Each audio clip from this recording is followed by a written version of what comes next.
Yed Kati, c'est le 08 99 24 28. 08 99 24 28.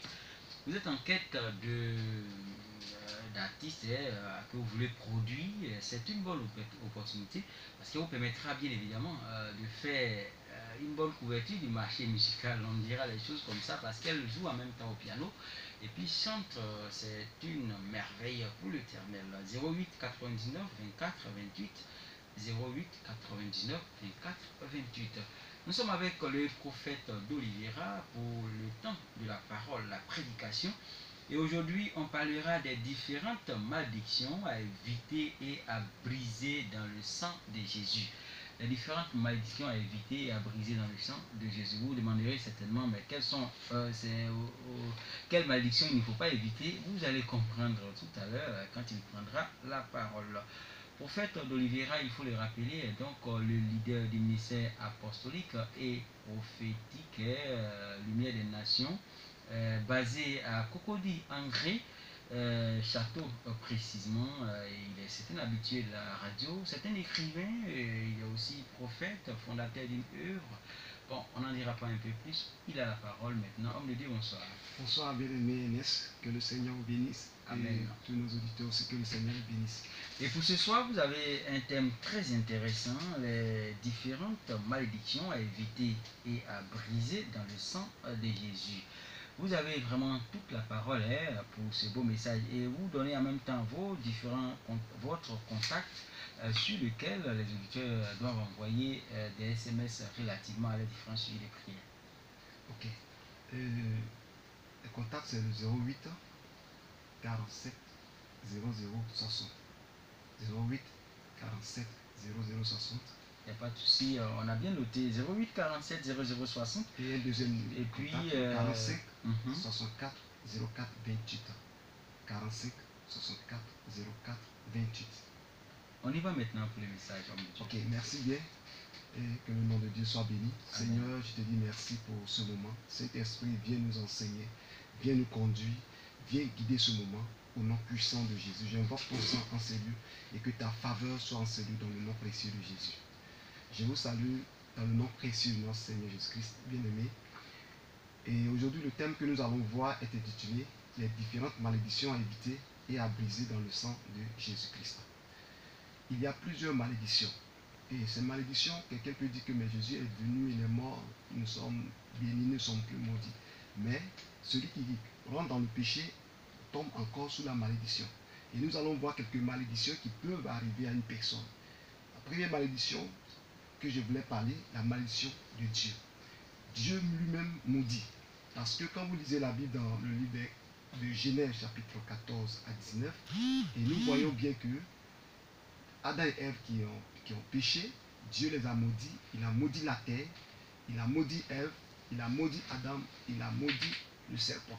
La malédiction de la terre, il dit la terre produira maintenant des ronces et des épines. Auparavant, il n'y avait pas de ronces et d'épines sur la terre, mais à partir de l'instant, dès lors que Dieu a prononcé cette malédiction, la terre a commencé à produire des ronces et des épines.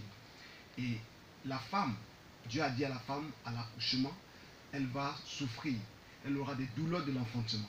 Jusqu'à présent, nous voyons ces douleurs-là. Et l'homme aussi va manger à la sueur de son visage. Et le serpent même avait des pattes. Dieu a maudit le serpent et les pattes sont rentrées au-dedans de lui. Et dès lors, le serpent commença à remplir. Donc nous voyons bien que la malédiction, Dieu même maudit. Quand Dieu est dans la colère et qu'on désobéit à Dieu, parfois, quand la désobéissance est trop, Dieu prononce des paroles de condamnation. Et nous lisons dans le livre de 1 Corinthiens 16, 22, la Bible déclare que celui qui n'aime pas le Seigneur soit maudit. Donc, ceux qui se mettent à insulter Dieu, à maudire Dieu, à déclarer des paroles contre Dieu, sont sous la malédiction de Dieu. Vous voyez, quelqu'un qui va se dire, oh, je m'en fous, votre Dieu c'est un sauvage. Mais je te dis que tu prends une malédiction. 1 Corinthiens 16, 22.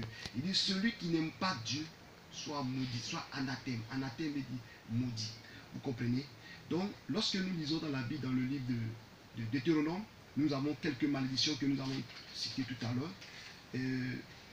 Malédiction dans Deutéronome 28, à partir du verset 30, il dit, tu auras une fiancée et un autre homme couchera avec elle. Tu bâtiras une maison et tu ne l'habiteras pas.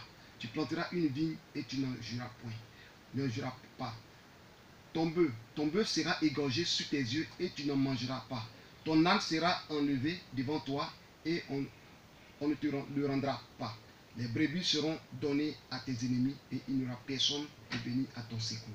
Vous voyez, quand une personne est maudite, dans Deutéronome 28, souvent quand nous lisons la Bible, vous voyez les gens aiment beaucoup prononcer la bénédiction. Le Seigneur te bénira, il bénit ton arrivée, il bénit ton départ, tu prospéreras. Mais nous ne prenons pas aussi soin de regarder les malédictions pour pouvoir les briser. Et quand vous lisez bien, la Bible dit que tu prendras une fiancée et une autre t'arrachera. Et comment ça arrive? Des personnes ont des fiancés. Parfois ils sont là, souvent c'est la volonté de Dieu. Mais à cause des malédictions, ces fiancés s'en vont. Et ils n'arrivent pas à se marier. C'est ce que la Bible nous dit ici. Il y a des personnes qui plantent, mais n'arrivent pas à bénéficier. Vous voyez, les gens font le champ. Je vais rendre un témoignage. J'étais au niveau de Dassé, à Bounois. Il y a des personnes qui ont fait des plantations de BA. Et pendant des années, les BA ont dit, à partir de 7 ans, on commence à saigner. Mais la 7e année, la personne meurt. Les sorciers tuent la personne et la personne ne peut même pas bénéficier. C'est ce que la Bible dit. D'autres même ne peuvent même pas bénéficier de ce qu'ils ont fait. Ils ont des animaux, ils ne peuvent pas bénéficier. Pourquoi toutes ces choses? La malédiction, c'est de prononcer des paroles négatives, des paroles de condamnation sur une personne. Donc, nous venons de voir la malédiction de Dieu. Donc, je dis à quelqu'un de ne pas tomber dans la malédiction de Dieu. Ne pas, parce que si Dieu t'a maudit, tu ne sais pas qui peut te délivrer. Vous comprenez? Donc, ne vous amusez pas à aller contre Dieu, à aller prononcer des paroles contre Dieu. Et parfois même, la Bible même pas de blasphème. Ceux qui vont aller blasphémer, dire des choses vraiment contre le Saint-Esprit, ça devient même une malédiction éternelle. La Bible parle de la condamnation éternelle. Et nous lisons la Bible, nous continuons. Vous voyez même que dans la Bible, on parle de la maladie. La maladie aussi est une malédiction. Vous comprenez? Et il y a plusieurs malédictions que la Bible nous parle. Et après cela, nous allons voir un outil de malédiction, la malédiction des parents. La Bible nous parle clairement dans Genèse 9, verset 20 à 25. Et nous voyons un femme qui est parti jusqu'à aller découvrir la nudité de son père. Et quand il a découvert la nudité de son père, et quand il s'est levé, tellement Noé avait mal, Noé a prononcé une malédiction sur son fils Canaan. Il dit, maudit soit Canaan, qu'il soit l'esclave de ses frères. Et les esclaves de ses frères soient aussi qu'ils soient esclaves de ses frères. Vous comprenez? C'est une malédiction de génération en génération. Donc, un parent peut maudire son fils. Et une mère peut maudire sa fille. Et toutes ces malédictions s'apprend. Vous comprenez? Quelqu'un peut maudire. Dieu ne veut pas qu'on maudisse. Mais vous allez voir que quand un parent maudit, ce sont les esprits des démons qui prennent la parole et ils agissent. Parce que la parole que nous libérons est esprit. Et les démons rentrent dans cette parole et détruisent la vie de la personne. Donc la malédiction peut venir d'un parent. On vient de voir la malédiction qui vient de Dieu. Nous venons de voir aussi la malédiction qui peut venir des parents. Et la Bible déclare que maudit soit celui qui méprise son père et sa mère. Tout ça, ce sont des malédictions. Si quelqu'un ne respecte pas son père, sa mère, c'est une malédiction. C'est pourquoi quand ça va prendre tes parents, il faut chercher à te réconcilier. C'est si important. Nous lisons encore d'autres malédictions. La malédiction des hommes méchants. Vous voyez, il y a des personnes qui sont là et ils sont des personnes mauvaises et qui ne font que maudire des gens. Vous prenez le cas de Goliath dans 1 Samuel 17, verset 43. Goliath a maudit le peuple d'Israël au nom de ses dieux. Goliath a maudit David au nom de ses dieux. Et qui par des dieux avec petit d, pas des démons. Donc il y a des personnes sur cette terre ils maudissent des personnes. C'est-à-dire, ils sont là par jalousie, par la haine. Et quand tu passes, ils déclarent des paroles contre toi. Mais la Bible dit, la malédiction sans cause n'a pas d'effet. Mais pourquoi parfois ces personnes prononcent des malédictions et il y a effet? C'est parce que la personne même désobéit à la parole du Seigneur. La personne même ne respecte pas la parole du Seigneur et la malédiction atteint ces personnes-là. Donc, les personnes méchantes peuvent maudire. Un marabout peut maudire quelqu'un. Un sorcier peut maudire quelqu'un. Et un autre cas dans la Bible, nous prenons le cas de Balaam. Balaam qui a été appelé par Balak, et Balak a demandé à Balaam, puisque Balaam était un divin, de maudire les enfants d'Israël, parce que sa spécialité c'est de maudire. Mais cette fois-ci, quand il est arrivé, malheureusement, le peuple qui devait être maudit était déjà béni. C'est pourquoi je dis à quelqu'un que toute malédiction qui sera prononcée sur toi se transforme en bénédiction. Et lorsque Balaam a commencé à maudire les enfants d'Israël, le Seigneur même s'est révélé à Balaam et lui a dit, que ce peuple que tu vois est déjà béni. C'est pourquoi vous lisez dans la Bible, vous voyez Abraham, Dieu dit à Abraham par l'alliance et par promesse, il dit celui qui te bénit sera béni, celui qui te maudit sera maudit.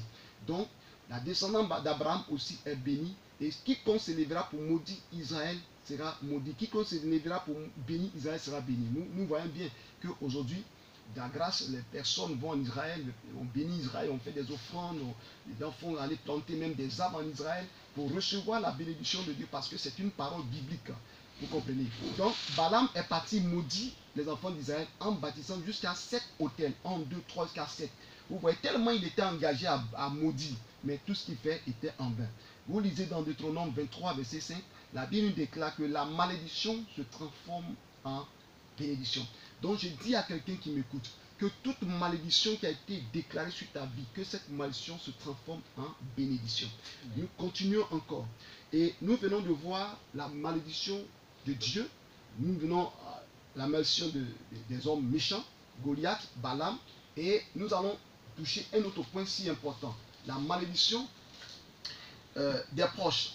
Il y a des personnes, vous avez des amis, des camarades, et vous partez, par exemple, le monsieur travaille, et toi, tu fais des coups, et le monsieur, il est renvoyé du boulot. Mais vous allez voir cet homme-là, qui n'arrive plus à payer la maison, qui n'arrive plus à soulager ses enfants, et la nourriture même, les enfants pleurent, papa, maman, on a faim, tout ça. Et le monsieur, quand il travaillait, tout allait bien. Mais je vous assure, puisqu'il sait que c'est toi qui es à la base de son renvoi, il va commencer à te maudire à tout bout de champ, partout il passe. Lorsqu'il a des problèmes, les enfants ont faim, il y a des difficultés, il n'arrive pas à payer sa maison, le propriétaire vient pour le vider, tout ce qu'il va déclarer, c'est de te maudire seulement. Il dit maudit, toi cet homme-là, ce jour je l'ai rencontré, c'est lui qui a fait aujourd'hui que je ne mange pas, qu'il soit maudit, souvent même quand il marche, il te maudit. Vous voyez? Et lorsque nous déclarons, quand une personne déclare ses malédictions, les esprits prennent ces paroles-là. Comme je le dis tantôt, la parole est esprit et vie. Donc une parole négative, ce sont les démons qui prennent ces paroles. Parce que la Bible déclare dans le proverbe que la vie et la mort sont au bout de la langue. Et quiconque en mange aura les fruits. Donc la personne te maudit. Nous parlons encore de la malédiction qui provient des personnes, c'est-à-dire qui maudissent, mais ça retourne contre eux. Vous comprenez? Il y a des personnes qu'on ne maudit pas. Alléluia. Et je sais que tu es une personne que Dieu a déclaré la bénédiction sur ta vie. Il dit, celui qui a maudit, Israël sera maudit. Et vous voyez, Nombre 24, verset 9, je viens de le dire tout à l'heure. Donc, si quelqu'un se lève contre toi pour te maudire et que tu es sous la couverture de Dieu, sous la grâce de Dieu, cette malédiction ne peut pas t'atteindre. Il va te maudire, mais la malédiction sera contre lui-même. Et la malédiction qu'il a déclarée sur toi sera une bénédiction pour toi et une malédiction pour cette personne. Il y a une autre malédiction que je vais citer, la malédiction communautaire. C'est-à-dire, tu arrives dans un endroit, dans une famille ou bien dans un village, il y a des malédictions qui sont sur certains villages. Parce que souvent ces villages-là, ou bien ces villes-là, sont sous la malédiction. Nous prenons le cas de Gomorrhe et Sodome. À cause de leurs actes, à cause des actes impurs, de l'abomination, cette ville a été maudite et il y a eu le feu qui est descendu.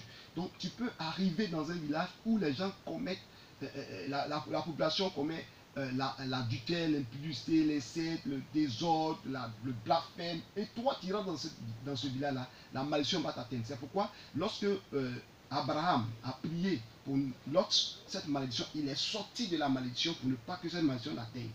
Je vais parler encore d'une autre malédiction, la malédiction sexuelle. Vous comprenez? La Bible déclare dans Deutéronome 27, 20 et 22, il dit, maudit soit celui qui couche avec la femme de son père. C'est l'inceste. Et vous voyez, il y a des personnes qui vont aller jusqu'à commettre l'impudicité ou l'adultère avec la femme de le père. Il dit, ôtez le méchant du milieu de vous. Il dit, celui qui couche avec un animal, qui couche avec une femme, qui couche avec une femme, qu'on appelle le lesbianisme, et un homme qui couche avec un homme, la pédophilie, et d'autres aussi avec des animaux, zoophilie. Et tout ça, c'est l'abomination, c'est une malédiction. Deutéronome 27, 21 parle. Les homosexuels, ce sont des personnes qui sont maudites, ces personnes qui sont sous la malédiction de Dieu. Et quand nous lisons dans Romains chapitre 1, Dieu a livré ces personnes à la malédiction. Dans Romains chapitre 1, je vais lire ça rapidement. Romains chapitre 1, excusez. À partir de verset 18, il dit, La colère de Dieu se révèle du ciel contre toute impiété et toute injustice des hommes qui retiennent injustement la vérité captive. Vous comprenez? Car ce qu'on peut connaître de Dieu est manifeste pour eux. Dieu le leur ayant fait connaître. En effet, les perfections invisibles de Dieu, sa puissance éternelle et sa divinité se voient comme à l'œil nu depuis la création du monde quand on les causait dans ses ouvrages. C'est-à-dire, Dieu me dit, au verset au suivant, dit qu'ils sont donc inexcusables. Car ayant connu Dieu, ils ne l'ont point glorifié. C'est-à-dire, tous ceux qui ne glorifient pas le point Dieu, tous ceux qui haïssent Dieu, tous ceux qui n'apportent pas la gloire à l'Éternel sont maudits. Et vous lisez bien, dans le verset 26, Dieu dit, c'est pourquoi Dieu les a livrés à des passions infâmes, car leurs femmes ont changé l'usage naturel en celui qui est contre nature. C'est-à-dire, ces femmes-là commettent l'homosexualité. Et de même, les hommes abandonnant l'usage naturel de la femme, c'est-à-dire l'homme qui doit aller coucher avec sa femme, mais cette fois-ci, il dit, se sont enflés dans leur désir les uns pour les autres, commettant homme avec homme des choses infâmes et recevant en eux-mêmes le salaire que mérite leur égarement. Ce sont des personnes maudites, parce que la Bible parle dans Deutéronome que ces personnes qui commettent l'homosexualité sont des personnes maudites. Donc, bien aimé, si tu es dans ces choses-là, si tu es dans cette histoire d'homosexualité, tu es maudit.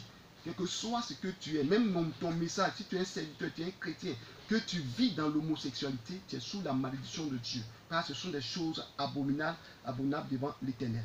La Bible même parle que l'impudicité l'adultère est une malédiction. Vous pouvez lire ça dans Deutéronome, verset 23, vous allez voir ceux qui couchent avec leur belle-mère, l'inceste est une malédiction. Tu vas coucher avec ta petite soeur ou ta grande soeur, avec des personnes proches, c'est une malédiction. Parce que la Bible dit c'est de l'inceste. L'inceste est une malédiction. Donc je dis à quelqu'un, si tu es tombé dans ce péché sexuel, dans la malédiction sexuelle, demande à Dieu de te délivrer. Demande au Seigneur Jésus-Christ de te libérer de ces œuvres-là.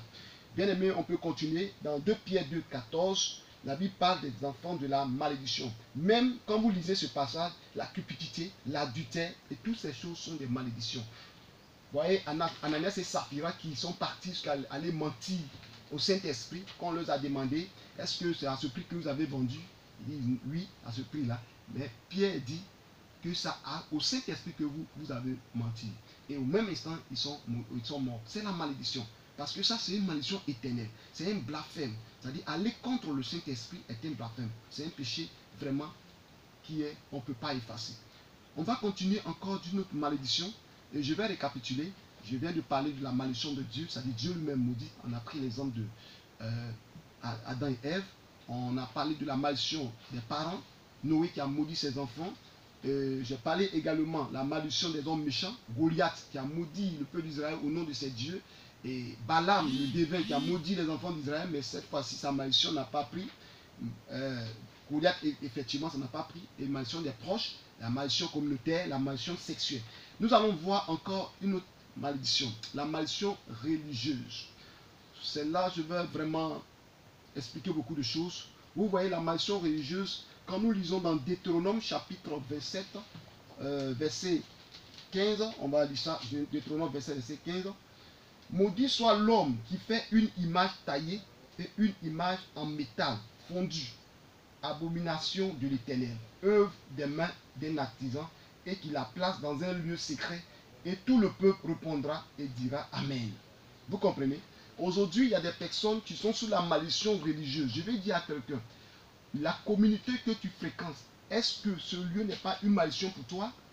Parce que les actes, les doctrines peuvent emmener une personne dans une malédiction. La Bible est claire. Il dit maudit soit maudit soit l'homme qui fait une image taillée et une image en métal fondu. Vous comprenez? Il y a des personnes aujourd'hui qui, la Bible déclare que les vrais adorateurs adoreront le Seigneur en esprit et en vérité. Mais ces personnes vont aller jusqu'à aller faire des statues, des pieds taillés, et ils vont se prosterner, elles vont se prosterner plutôt devant ces choses-là. Et toutes ces choses-là, c'est une abomination. On ne peut pas aller adorer la créature. C'est dans ce passage, dans Romains 1, on dit, au lieu d'adorer le Créateur, ils préfèrent adorer la créature, qui est le Créateur qui est béni éternellement. Ils sont donc inexcusables. Donc ceux-là même qui se mettent devant des grottes en faisant des des images taillées, des images en métal fondu, sont sous la malédiction de Dieu. C'est une malédiction de se mettre devant un bois.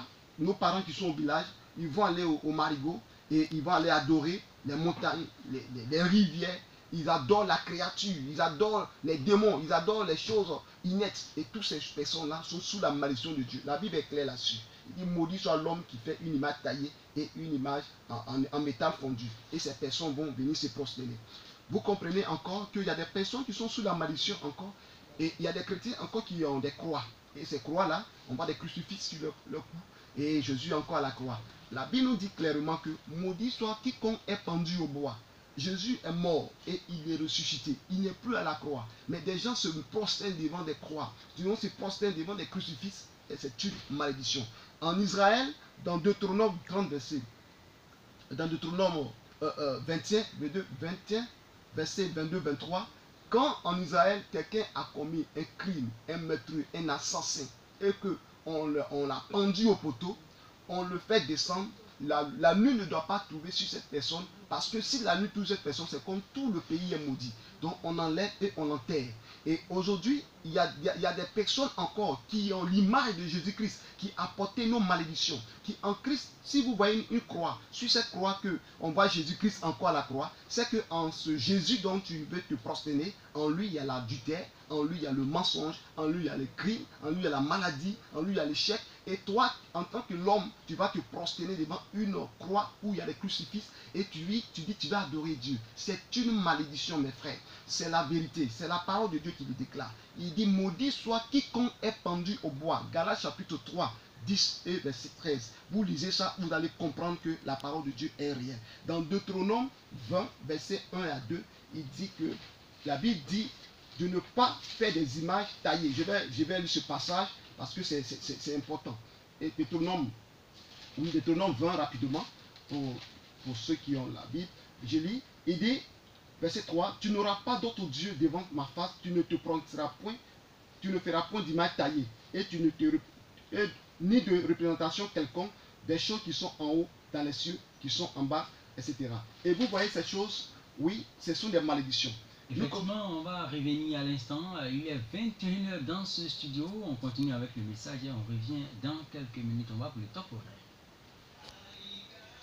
19.8 FM. Nous sommes avec le prophète d'Oliveira en train de nous décortiquer un intéressant thème, les différentes malédictions à éviter et à briser dans le sang de Jésus. Prophète, on continue le message et puis on ouvre le téléphone à l'instant. Ok. Je vais parler encore de la malédiction qui provient aussi des hommes de Dieu. Vous voyez bien dans la Bible qu'il y a des hommes de Dieu comme Élisée qui a proclamé des paroles contre Géasi. Géasi a eu la lèpre. Et Moïse qui a prié, la tête s'est ouverte, et Abiram d'après en dit, c'est une malédiction. Paul même a déclaré des paroles sur base de Jésus dans Acte 13. Donc il y a eu parfois des personnes qui vont aller contre des serviteurs de Dieu, et ces personnes peuvent avoir des malédictions. Par exemple, aller se moquer d'un homme de Dieu, aller critiquer, dire des choses vraiment qui ne sont pas normales, et cela peut attirer une malédiction. Vous voyez bien que Élisée qui a maudit les 42 enfants qui sont moqués de lui, et cela a causé beaucoup de choses dans la vie. Il a déclaré et il a maudit, les enfants sont morts, tués par les ours. Donc, bien aimé, il n'est pas bien de maudire un serviteur de Dieu. Il n'est pas, pardon, de parler mal contre un serviteur de Dieu. Donc, c'est vrai, d'autres même vont aller maudire parce qu'ils sont fâchés. Non, c'est un oint de Dieu. Vous avez vu David qui n'a pas voulu toucher Saül. Il a dit que Saül était un oint de Dieu car il ne doit pas porter la main sur un oint de Dieu. Donc, de grâce, ne maudissez pas, n'insultez pas des hommes de Dieu, ne déclarez pas des paroles contre eux, parce que ce sont des oints de Dieu, c'est que Dieu a établi sur vous. Je vais parler encore de deux malédictions, la sorcellerie. La sorcellerie est une malédiction. On a vu dans la Bible, dans 2 Rois 9, verset 34, où Jésus disait que Jézabel est maudite quand elle est décédée, elle est morte. Et il y a une autre malédiction religieuse que je vais citer encore, le faux évangile. La Bible déclare que celui qui annonce un évangile qui est pas comme la Bible a déclaré, soit anathème. Donc, bien aimé, il est bien d'annoncer ce que Dieu a dit, de ne pas dire des choses contraires, ces choses qui ne sont pas dans la Bible. Sinon, tu peux prendre une malédiction. Nous lisons encore, la Bible déclare que maudit soit celui qui met sa confiance en un homme. La confiance en un homme aussi est une malédiction. Au point de ne pas mettre la confiance en Dieu, c'est une malédiction. Vous lisez également dans Jérémie 48, verset 10, La Bible déclare que maudit soit celui qui fait l'œuvre de Dieu avec négligence et qui épargne son épée au carnage. Bien aimé, c'est là que nous allons nous arrêter. Il y a des malédictions, pour terminer, il y a les malédictions des démons.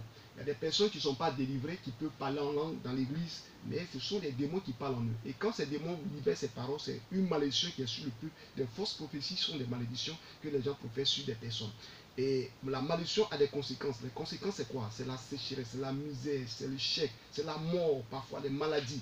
Vous voyez, Jésus-Christ, quand il voulait manger le figuier, il a dit au figuier, puisqu'il n'y avait pas de fruits, il dit que personne ne mange de tes fruits. Et le lendemain, lorsqu'il passait, Pierre dit, oh maître, regarde le figuier que tu as maudit a séché. Donc la malédiction assèche les finances, la malédiction assèche nos bénédictions, la malédiction assèche beaucoup de choses dans nos vies. Donc je demande à quelqu'un de se loin de ces malédictions, de ne pas tomber dans ces pièges-là. Mais ce que je dois dire à quelqu'un, gloire à Jésus-Christ qui est mort à la croix et qui est ressuscité aujourd'hui, toute malédiction sur notre vie est annulée par le sang précieux de Jésus. Car la Bible déclare que par ses dessus que nous sommes guéris. Le sang de Jésus-Christ efface tous nos péchés. Donc quelqu'un, tu m'entends, aujourd'hui même, tu es touché parce que tu sais que parmi les malédictions qui ont été citées, tu t'es retrouvé dedans. Mais Jésus-Christ de Nazareth est capable de te libérer, de te sanctifier, de te purifier et de faire de toi un homme racheté, un peu parti, une nation sainte. Que le Seigneur vous bénisse. Amen. Merci bien.